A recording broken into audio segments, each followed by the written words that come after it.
Hi అండి, welcome back to my channel బోనీర్ వాళ్ళ ముచ్చట్లు. ఈరోజు వచ్చేసి మీకు ఎల్లమ్మ పూజ మేము ఎలా చేస్తామంటే ఎల్లమ్మ శాఖలు ఉంటాయి కదా, అది చూపిస్తున్నాను. ఇది వచ్చేసి శనగగుడాలు, ఉల్వగుడాలు, కుడుములు రెడీగా పెట్టాము. ఇక్కడ వచ్చేసి చాలామంది ఏం చేస్తారంటే మా దగ్గర ఏంటంటే శివరాత్రి ముందు ఎల్లమ్మ శాఖలు పెట్టుకుంటారు.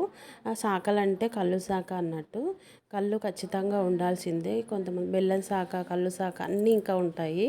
అయితే ఇక్కడ పూజ చూడండి, ఇక్కడ పూజ అన్నీ ఎక్కించి నైవేద్యాలు, కుడుములు అవన్నీ ఉన్నాయి కదా, పచ్చన్నము, పచ్చగూర ఇవన్నీ అన్నీ వేసి ఎక్కించి బయటికి వెళ్తాము, పోచమ్మ గుడికి వెళ్తాం అన్నట్టు.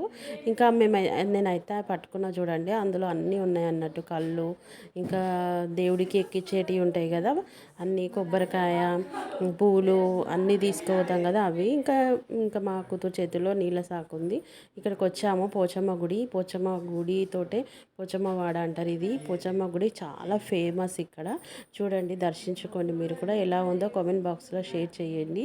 ఇక్కడ వచ్చినాక మనం మొత్తము తీసుకొచ్చినవి ఉంటాయి కదా, ఇంకా ఏమంటారు, పసుపు, కుంకుమ, పువ్వులు అవిటితో చేసేసి అక్కడ మనం తీసుకుపోయిన నూనె ఉంటుంది కదా, ఆ దీపంలో నూనె పోసేసి, ఇంకా మనం తీసుకుపోయిన శనగగుడాలు, ఉల్వగుడాలు, ఇంకా అవన్నీ పచ్చన్నము, పచ్చగూర ఇవన్నీ ఎక్కిచ్చేసేయాలి అమ్మవారికి.